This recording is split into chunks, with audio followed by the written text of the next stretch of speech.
Hi, thanks for watching. Okay, so I want to start talking about Chad Daybell.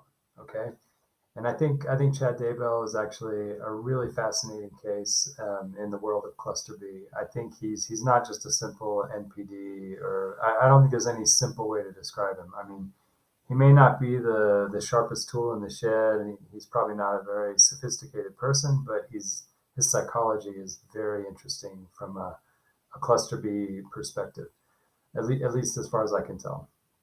So to try to set up Chad Daybell, I really first have to develop a little more sort of my beliefs and my observations about how human beings operate on what I call a magical level. Okay. And I know it may sound kind of hokey talking about magic. I just mean, I really do think there's a level on which humans really operate in what I would consider to be the world of activation and influence. And when I say activation, I mean when people are activated by things that are charming, that are, you know, charming or stimulating or attractive or fascinating. In that world where people are sort of activated, I really do think that the dynamics are best described as magic because we sort of operate on the level of influencing and sort of putting people into spells or sort of charming or whatever. So it is an environment where people can fall into spells and where people can sort of fall into captivated states or activated states that are best not best described in terms of what you believe, what you don't believe, or what you think or what you don't think, but really they're almost like altered states where you're sort of like taken into a sort of like a spell. And obviously, different people have different levels of resistance to that. So it's kind of like the world of drinking alcohol in the sense that some people, when they drink, they change completely. Okay. Other people, they can drink, they get a little tipsy, but they still maintain their basic executive functioning. And I think this is really sort of the analog to what I would call the magical world. Okay. In other words, some people can be around really beautiful women, or they can be around really powerful, famous people, or they can be around somebody who's really intelligent or really charismatic, and they sort of still maintain their sobriety. You know what I mean? Like they don't like melt away or whatever. Other people, when they're in those environments, they just get more altered. You know what I mean? More the spell takes more of an effect. So I really think this is an important kind of a backdrop to try to understand what was really going on with Chad Daybell and his little group of really crazy his crazy group of people.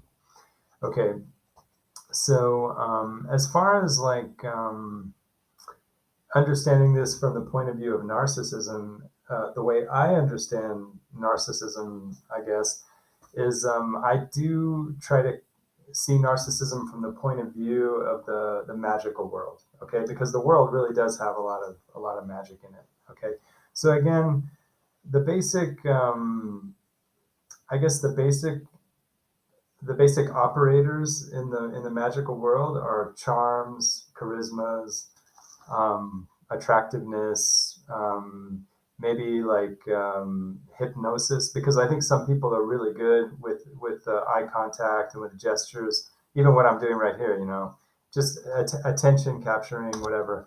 That's kind of hypnosis. In other words, some people when they communicate, they have kind of a hypnotic effect, and that is just part of the natural language of persuasion. Okay, and so I think when people are interacting with each other, all of these factors, the charisma, the attractiveness, the influential hypnosis, the methods of speaking, charismatic or persuasive, these are ways that we influence each other. Okay. Another way we influence each other is through intimidation. Okay. Somebody who's physically seems very strong and they have a kind of the charisma of strength, or of they could kick your ass or whatever, or somebody who seems very authoritative. These are ways that we intimidate each other, and this is also another way that we influence each other. So basically, for me, the magical dynamics, or the world of magical dynamics, is the world where people influence each other through intimidation, hypnosis, persuasion, charisma, attractiveness, or even just having a solid personality.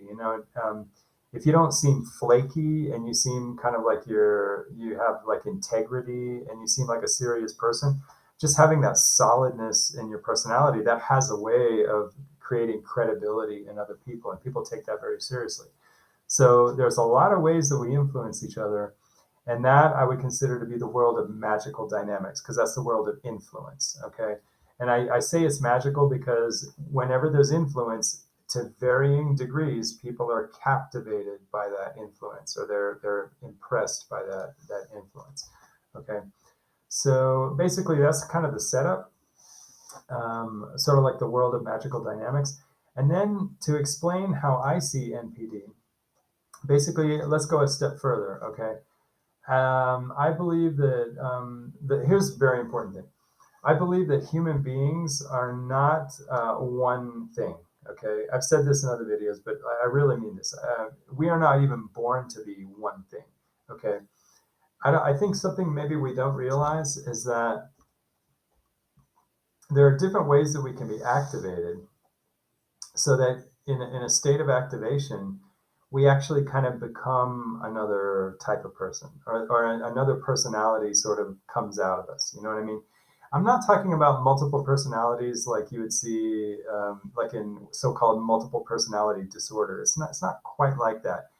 They're almost like different modes that we can sort of shift into. Okay, for example, when a guy gets really attracted to a woman and he gets, let's say, kind of horny or whatever, he kind of becomes another, literally another kind of person. Or let's say somebody gets drunk and they start acting like a different person. You know what I mean? To a lesser degree, when someone starts getting provoked, like someone starts getting angry, that they are becoming kind of a different person.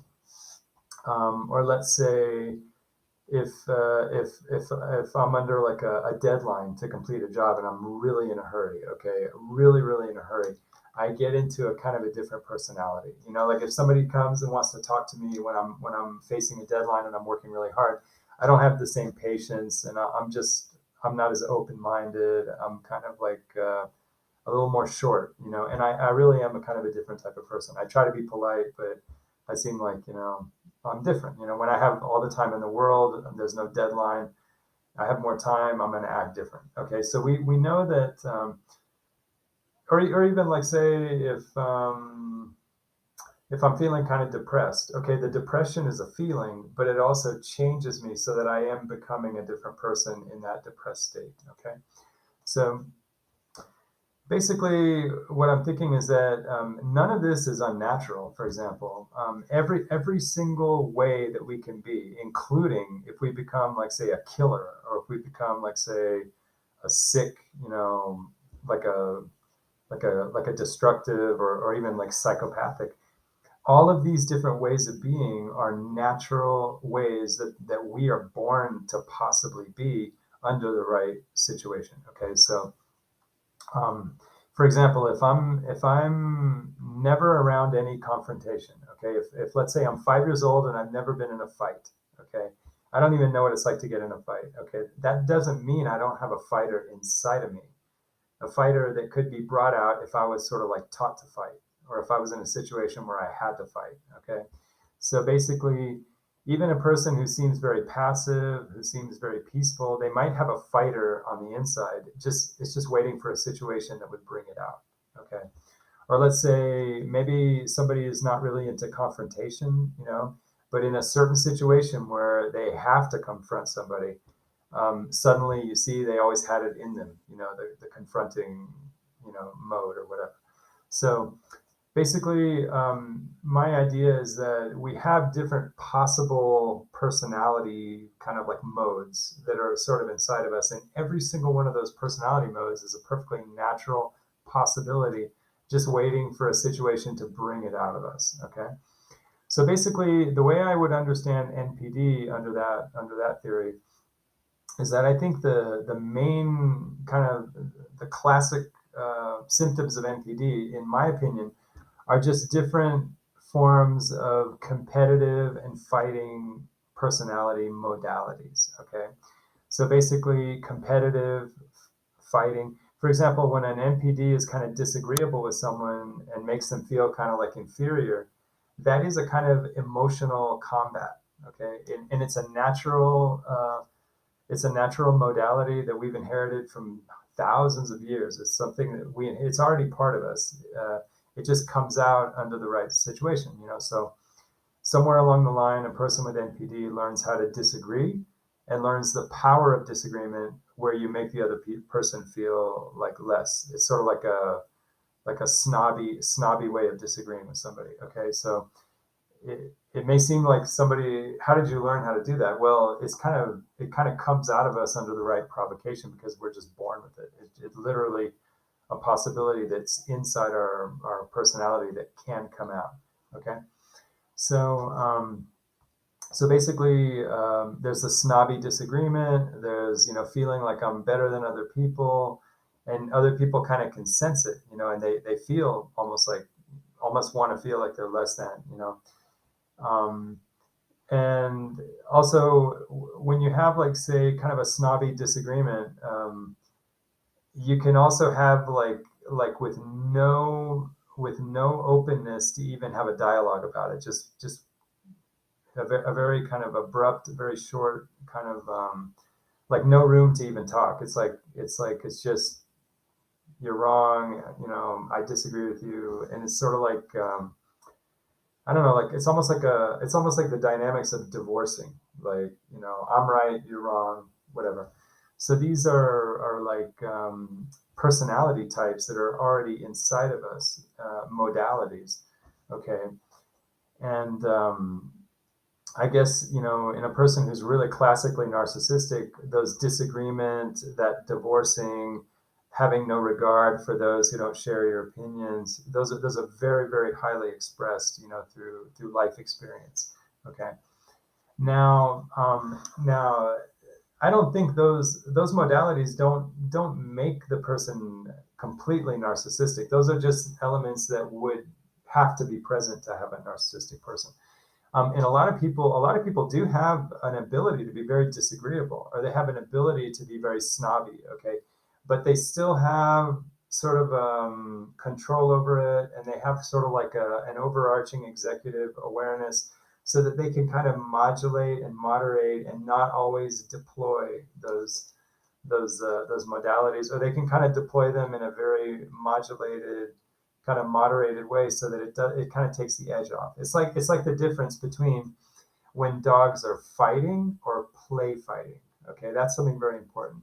When you see mammals when they're young, they engage in play fighting, where it's almost like fighting, but it's just a little less intense. Okay, fighting is like more and more intense. Okay, so you might say in the NPD, it's sort of more intense. It's sort of like not regulated, not moderated. Okay, these different like combative, disagreeable, snobby modalities. Okay, so basically, the reason why magic is important is because it's especially in situations where we're aroused by very, very high influence situations, like very good looking woman, or a very competitive situation, or let's say, yeah, just a situation that's highly charged, highly activated.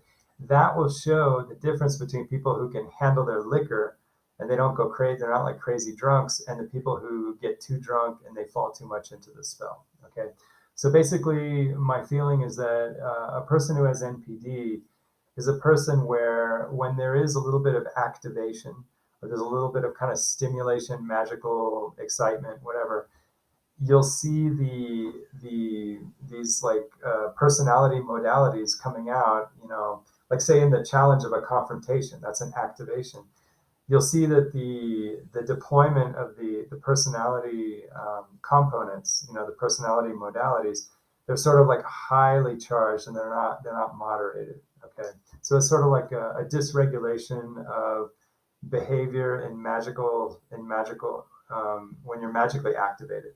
Okay, so with that kind of setup, I'll be able to sort of try to explain how I see Chad Daybell, and it really has to be seen, in my opinion, through that point of view, because that's the only way that I can make sense of his psychology. So that'll be the next video. Thanks.